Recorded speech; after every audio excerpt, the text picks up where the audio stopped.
Boa tarde, meus amores. Estou aqui na minha casa. Separei alguns objetos antigos para que a gente fale sobre fontes históricas. O que são fontes históricas? São marcas da presença humana na história. E a gente vai falar hoje sobre fontes materiais. Já conversamos sobre isso. O que são fontes materiais?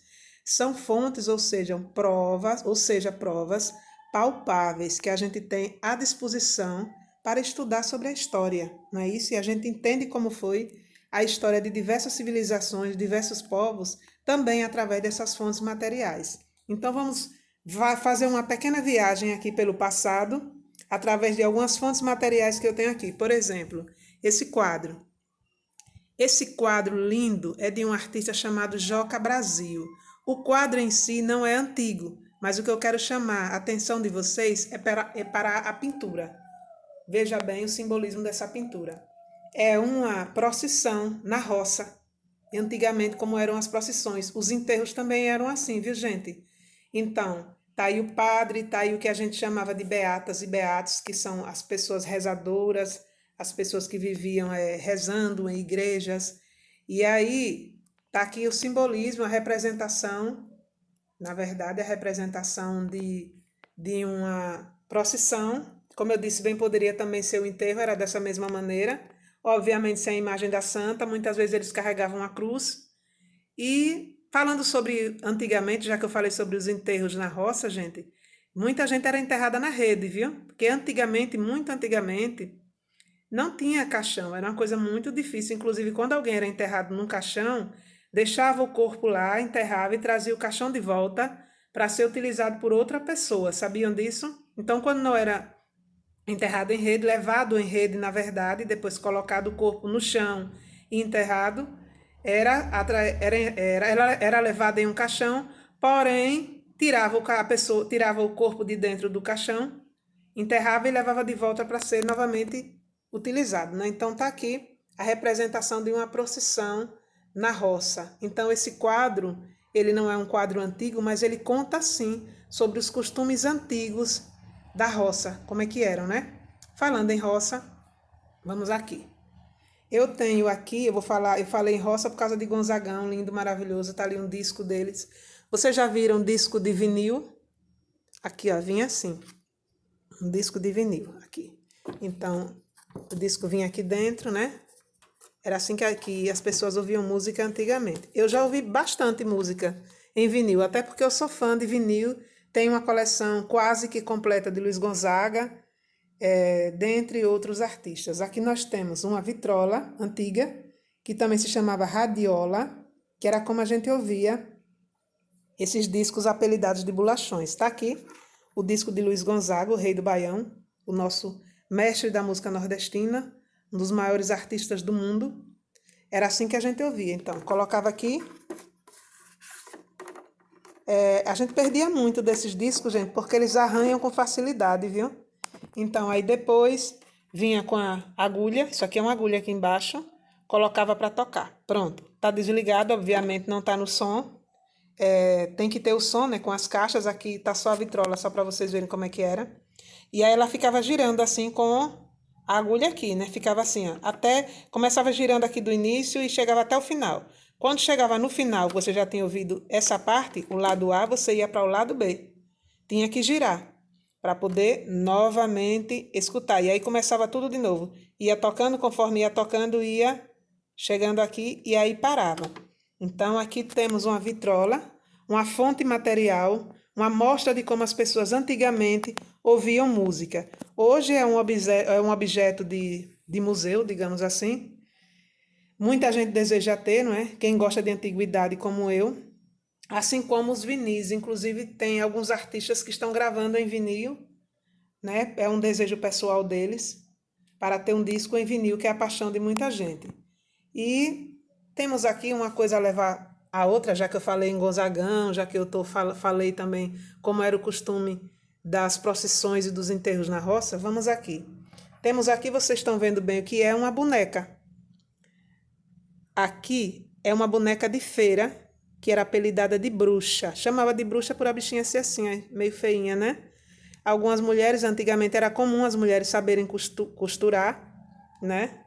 A mulher, ela tinha que ter esses dotes caseiros, saber costurar, então era comum fazer essas bonecas, colocar na feira para vender, e era assim que as meninas brincavam. Hoje as meninas desconhecem muito. Uma vez eu dei uma boneca de pano, bem bonita, não era uma bruxa, assim, né, como a gente chamava, bem bonita para uma garotinha de presente. Sabe o que ela fez? A primeira coisa que ela fez quando ela pegou a boneca de pano foi apertar a barriga para ver se falava, que as crianças hoje em dia desconhecem boneca de pano.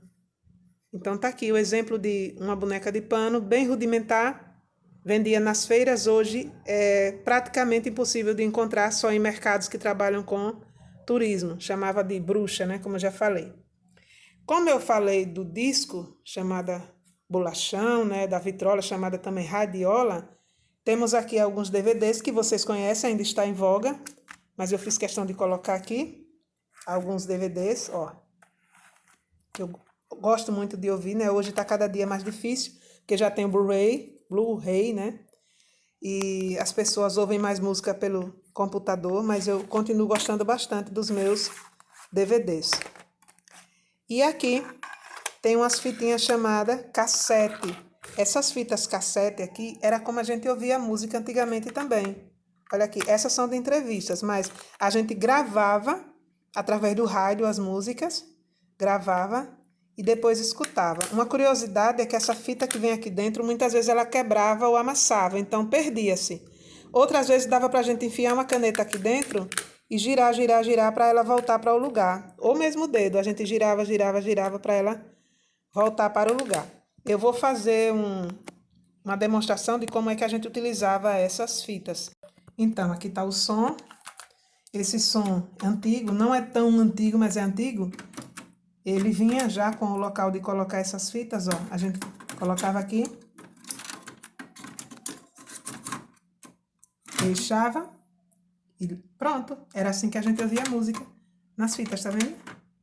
Esse aqui, para a época, era até moderno, porque tinha duas, ó. Dois lugares de escutar fita, porque normalmente era um só. Viu? Então era assim que a gente escutava essas fitas, chamada fita cassete. Como a gente falou nas fitas cassetes, que o pessoal ouvia nos carros, inclusive também tinha, viu? Onde eu vi nos carros, principalmente o pessoal ouvia muito em carro. Era a moda, né, do momento. Temos essa aqui, que é bem parecida, porém ela é mais grossa, tá vendo? Então, essa fita aqui é uma fita de filmadora, aquelas filmadoras antigas, mais pesadas. Então, aqui é onde ficavam, eles faziam as filmagens para depois passar para as fitas maiores, que era onde a gente assistia os filmes, documentários e etc. Então, falando nisso, vamos passar para cá, para essa maquininha aqui. Que era aqui onde a gente assistia as fitas maiores, chamadas fitas VHS. A gente colocava aqui, ó. Colocava aqui dentro. No momento eu não tenho nenhuma para mostrar.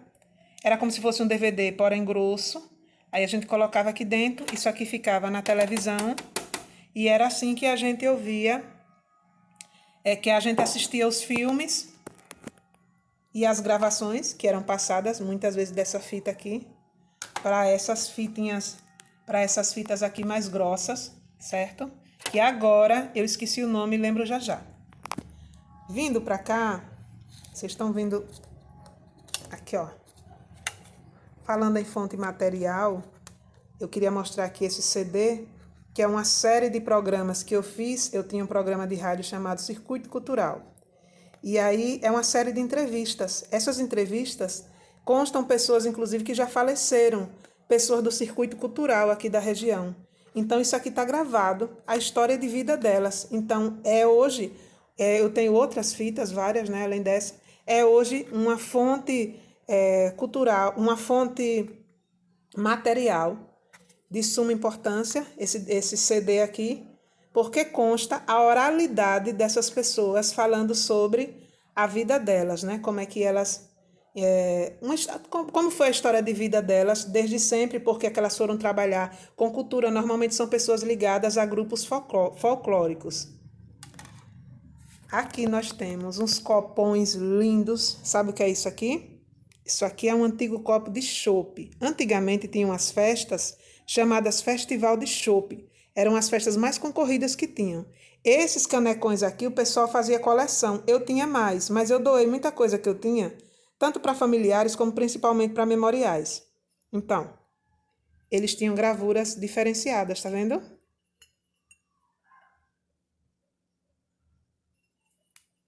Deixa eu ver, tá aqui, ó.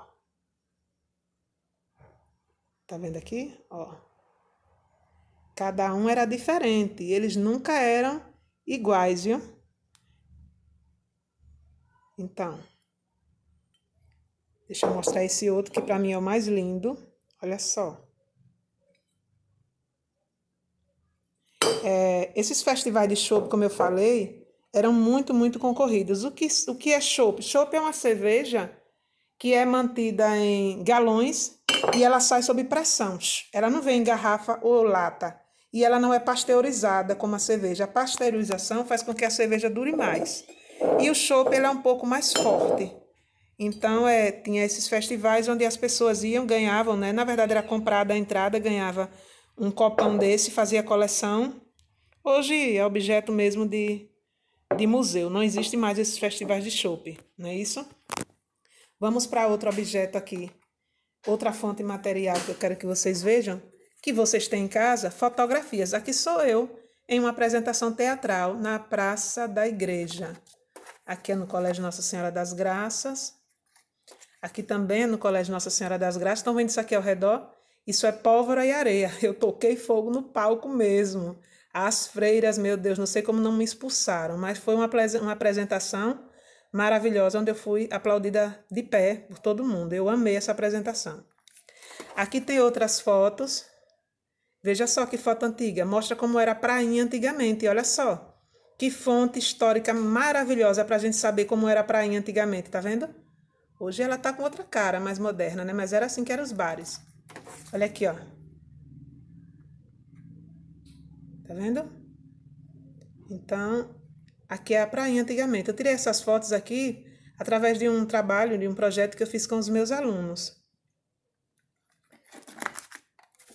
Aqui temos o albinho que a gente ganhava antigamente quando mandava revelar fotos, né? Que eram chamadas de retratos também antigamente.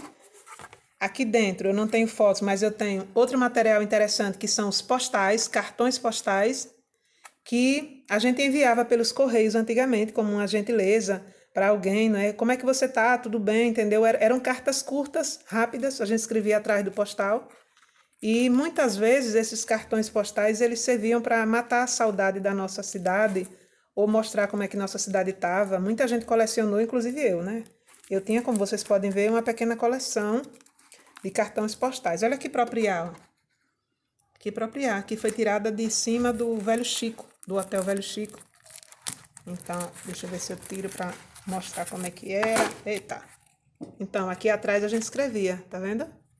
Então, os cartões postais. E as fotos ou retratos, como eu falei, o pessoal tirava das câmeras fotográficas e ficava assim, ó. Ficava essa fita aqui, que eles depois, vou usar uma palavra moderna de hoje, imprimiam.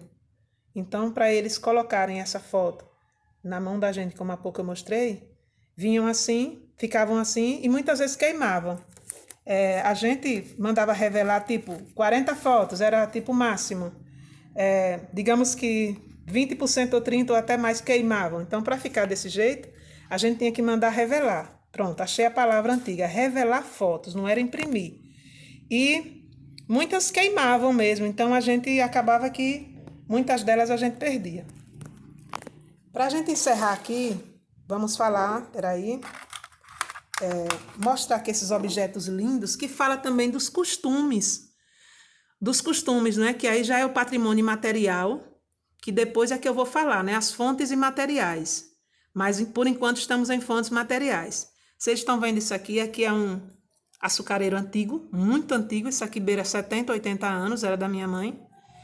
E aqui é onde colocava o leite. Então, quando eu falo de costumes antigos, era aquele costume que as famílias tinham de só jantar todo mundo junto. Pai, mãe, filhos, todo mundo na mesa, tomado banho, limpinho e arrumado. Então, antigamente, o jantar era como se fosse uma convenção. Todo mundo tinha que estar limpinho e arrumado. E aí, Como todo mundo jantava, almoçava em casa, tinha um cuidado maior com isso, as louças costumavam ser muito bonitas.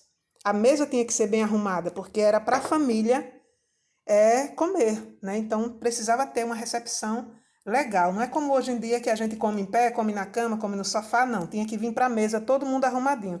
Então a gente vai falar também sobre costumes e vamos falar um pouco sobre isso. Mas era assim, com esse cuidado que as mesas eram arrumadas.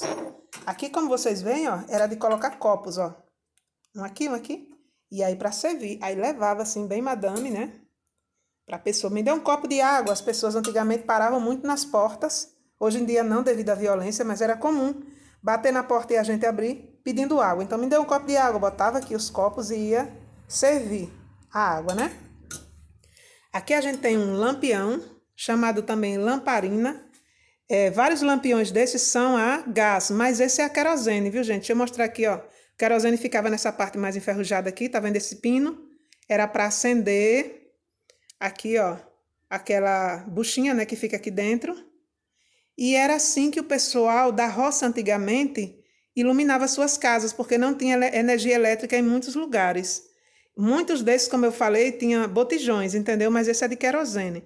Então era assim que o pessoal iluminava a sua casa, além de velas, além de outros meios, mas a lamparina ou lampião até hoje é utilizada, viu, gente? Na internet tem bastante ainda para vender, mas essa particularmente, ela é antiga de verdade. Ela tem também em torno dos seus 60 anos, por aí.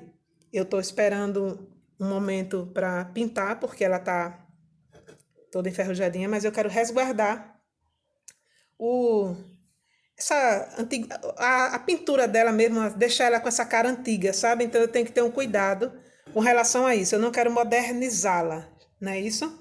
Então, gente, eu digo que a minha casa é um pequeno memorial. Como eu já falei para vocês, eu já doei muita coisa, mas eu queria dar esse pequeno exemplo de fontes materiais que servem para a gente estudar história. Através de tanta coisa que a gente está vendo aí, antiga, a gente sabe como eram os costumes de antigamente e a gente acaba sabendo sobre como viviam as pessoas antigamente. Então, é de suma importância que a gente preserve as fontes materiais, que podem ser prédios também, documentos escritos, tem os oficiais e os não oficiais, viu, gente? Os oficiais são aqueles que já são, que servem muitas vezes para estudo histórico mesmo. E os não oficiais, livros, revistas que a gente manuseia, dentre outros. Então, tá aqui um pequeno exemplo de fontes materiais. Espero que vocês tenham gostado. Um beijo, tô com muita, muita, muita saudade de vocês.